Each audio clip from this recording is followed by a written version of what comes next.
우리 다 같이 한번 우리 마가복음 14장 17절에서 21절 말씀까지 같이 한번 읽어보도록 하겠습니다. 저물 때에 그 12를 데리고 가사 다 앉아 먹을 때에 예수께서 이르시되 내가 진실로 너희에게 이르노니 너희 중에 한 사람 곧 나와 함께 먹는 자가 나를 팔리라 하신대 그들이 근심하며 하나씩 나는 아니지요 하고 말하기를 시작하니 그들에게 이르시되 12 중에 하나 곧 나와 함께 그릇에 손을 넣는 자니라. 인자는 자기에 대해서 기록한 대로 가거니와 인자를 파는 그 사람에게는 화가 있으리로다. 그 사람은 차라리 낫지 아니하였더라면 자기에게 좋을 뻔하였느니라 하시니라. 아멘.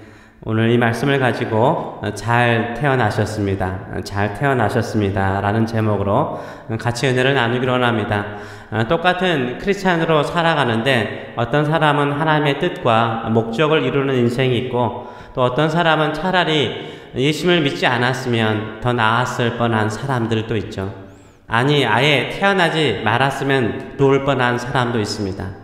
그런 사람이 누구입니까? 히틀러라든지 스탈린 같은 사람들이죠. 예수님께서 가룟 유다에 대해서 무엇이라고 말씀하십니까? 21절의 말씀을 보게 되면 인자는 예수님은 자기에 대하여 기록한 대로 가거니와 인자를 파는 그 사람에게는 화가 있으리로다. 그 사람은 차라리 나지 아니하였더라면 자기에게 좋을 뻔하였느니라 라고 주님께서 말씀하십니다. 가룟 유다에 대해서 차라리 나지 아니하였으면 더 좋을 뻔했다라고 말씀하세요. 우리가 이런 말씀을 들으면 안 되겠죠. 우리도 이런 말씀을 듣지 않을 수 있다라고 스스로 장담은 할 수 없습니다. 가룟 유다는 누구입니까? 예수님의 제자 중에 한 사람이죠. 그것도 12 제자 중에 한 사람입니다. 돈을 맡아 담당할 정도로 신뢰를 받은 사람이었습니다. 그리고 6월절 음식을 먹는 그 식사의 자리에도 최후의 만찬에도 함께했던 사람입니다. 예수님께서 제자들을 데리고 해가 저물 때 예루살렘에 입성하십니다. 그리고 준비된 다락방으로 가셔서 12 제자들과 함께 앉으셨습니다. 제자들에게 너희 중에 한 사람이 나를 팔 것이라 라고 말씀하세요. 근데 누가 예수님을 판다라고 말씀하십니까?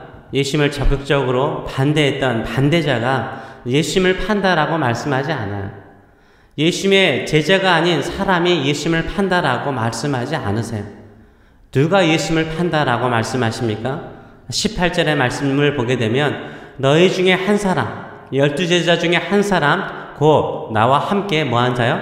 먹는 자가 나를 팔리라 라고 말씀하세요. 지금 이 자리에 앉아있는 제자들, 예수님과 함께 6월절에 음식을 먹는 제자들 중에 한 사람이라 라고 예수님께서 분명하게 말씀하세요. 또한 20절의 말씀을 보게 되면 12 중에 하나 곧 나와 함께 그릇에 손을 넣는 자라 라고 말씀하세요.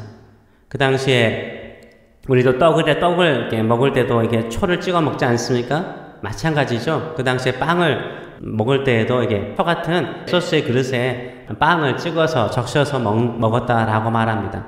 지금 함께 예수님과 함께 이 소스에 빵을 적시는 사람이라고 말씀하세요. 예수님과 함께 있고 예수님과 함께 식사할 정도로 친근하고 가까운 제자가 예수님을 팔 것이라 라고 말씀하세요.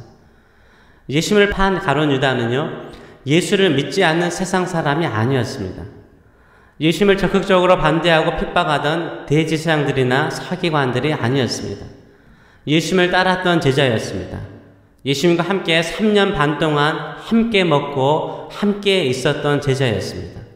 그것도 많은 제자들 가운데 12명의 제자 중에 한 사람이었습니다. 외부 사람이 아니라 내부 사람이었어요. 예수님의 선택을 받아 예수님의 제자가 되었고 예수님의 신뢰를 받았던 사람이었습니다. 그런데 돈의 눈이 어두워서 예수를 팔아버립니다. 누가 예수님을 팔아버리고 예수님을 십자가에 못 박을까요? 교회 밖에 있는 사람이 아니라 교회 안에 있는 사람일 가능성이 높습니다. 예수님을 알고 성경을 알고 성령의 능력을 경험한 사람 가운데 이단이 생겨났고요. 교회와 예수님을 핍박하던 사람이 생겨났습니다. 교회 안에서도 심지어 성령의 놀라운 은혜를 체험한 사람 가운데도 스스로 예수님을 팔아먹는 사람이 생겨나곤 하였습니다. 두려움을 주고자 무서움을 주고자 이런 말을 하는 것이 아닙니다. 한 번 구원을 받으면 영원할 것이라 라고 생각하지 말라는 거죠. 이런 말을 들으면 어떤 신학적인 틀에 매여서 이상하게 들릴 수 있습니다. 예수님께서 제자들을 사랑하시되 끝까지 사랑하셨어요. 그러나 예수님의 사랑을 받고 예수님의 제자가 되고 예수님을 통해서 복음의 능력을 직접 경험하고 예수님의 이름으로 기적도 행하고 성령의 놀라운 능력을 경험하였음에도 불구하고 스스로 예수님을 팔아버린 사람이 있었어요. 자기 스스로 예수님을 대적하는 사람이 되기로 고집스럽게 나가는 사람이 있었습니다.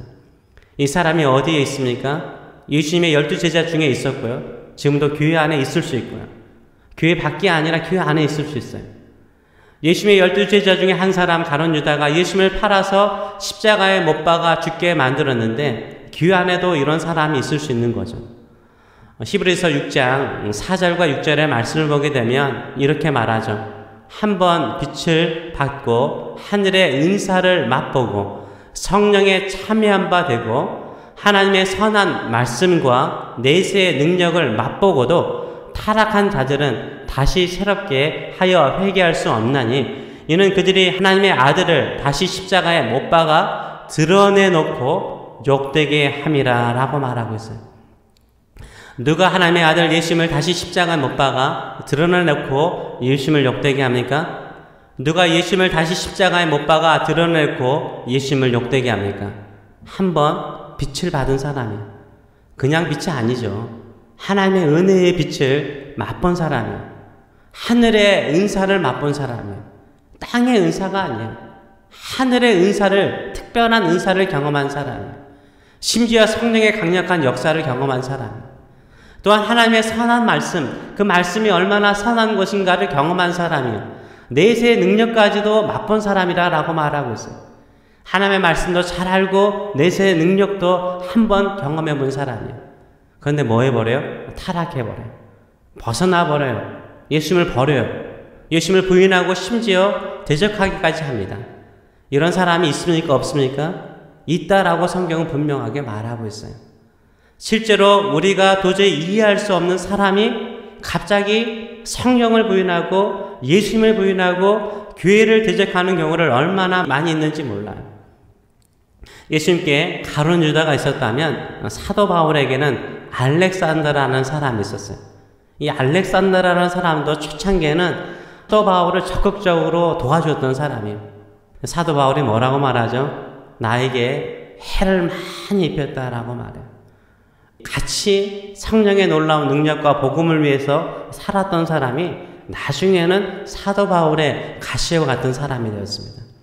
예수님에게 가룟 유다가 있었고 사도 바울에게 알렉산더가 있듯이 지금도 하늘의 은사와 능력과 하나님의 선한 말씀과 능력을 경험하고도 예수님을 다시 십자가에 못 박듯이 예수님을 욕되게 하는 사람이 있을 수 있는 거죠. 예수님처럼 우리가 하나님의 말씀대로 살다가 하나님의 뜻과 목적을 이루다가 죽으면 그것은 복이죠. 잘 태어난 거예요. 그러나 가룟 유다처럼 아예 태어나지 않았으면 더 좋을 것 같은 인생을 사는 사람은 화가 있는 거죠. 우리는 지금 하나님의 말씀을 따라 살아가고 있습니까? 내가 이 땅에 태어난 목적은 주님의 뜻을 이루는 목적이라는 소명의식을 가지고 지금도 하나님의 말씀을 따라 살아가고 있습니까? 아니면 지금까지 예수님을 믿는 감격도 성령의 은사도 경험하고 하나님의 선한 말씀과 내세의 소망도 경험하였음에도 불구하고 돈을 위해서, 성공을 위해서, 아니면 내가 믿는 이데올로기를 위해서 예수님을 팔아버리고 드러내놓고 예수님을 욕되게 하지는 않습니까? 예수님과 함께 있던 사람, 예수님과 함께 음식을 같이 나누었던 한 사람이 예수님을 팔아버립니다. 예수님께서 너무나 안타까워서 아예 태어나지 않았으면 더 좋을 뻔했다 말씀하실 정도로 안타까워하셨어요. 우리는 오직 주님의 뜻대로 살아갑시다. 우리 주님께서도 성경에 이른 대로 주의 말씀대로 살아가셨습니다. 우리가 이 땅에 태어난 이유나 목적도 주의 뜻대로 살기 위해서 이 땅에 태어난 것입니다. 주님의 뜻대로 살다가 죽는 것이 성도의 인생이요 성도의 죽음입니다.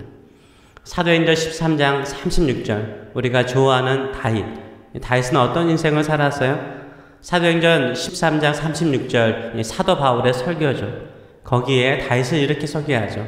다윗은 당시에 뭘 따라? 하나님의 뜻을 따라 섬기다가 잠들었다라고 말하고 있어요. 다윗은 당시에 하나님의 뜻을 따라 섬기다가 잠들었어요. 예수님께서도 성경에 이런 말씀을 따라 사셨고 그 모든 말씀을 이루시기 위해서 십자가에 죽으셨죠. 다윗도 그의 한평생 주의 말씀을 따라 살다가 주님을 섬기고 죽었습니다. 우리도 주님 뜻대로 삽시다. 내 뜻대로 안 된다고 내가 믿는 어떤 사상이나 이데올로기가 다르다고 예수님을 부인하거나 교회를 갈라놓는 것은 하지 않아야 되죠. 우리는 주님의 뜻대로 삽시다.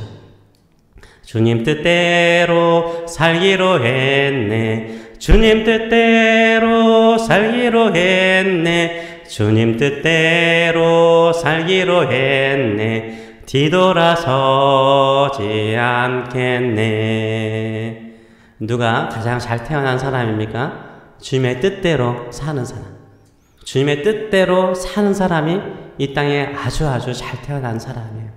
우리 주님의 뜻대로 삽시다. 아멘. 기도하겠습니다.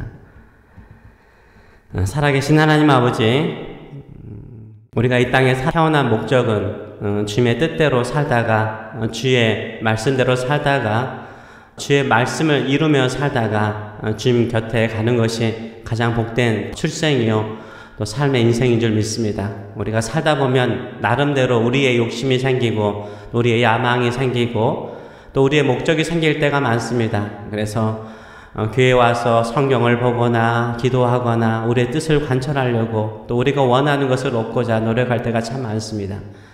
그러지 않게 하여 주시고 그로 인하여서 가룟 유다처럼 3년 동안 예수님의 말씀을 듣고 가르침을 받고 함께 생활하고 함께 먹고 그 사랑을 받았음에도 불구하고 돈 은전 30을 얻기 위해서 예수님을 팔아버리는 그런 어리석은 자리에 우리가 이르지 않도록 우리의 마음까지 그 자리에 이르지 않도록 우리 자신을 늘 돌아보게 하여 주시고 오직 오늘도 주의 뜻대로 살기를 원합니다.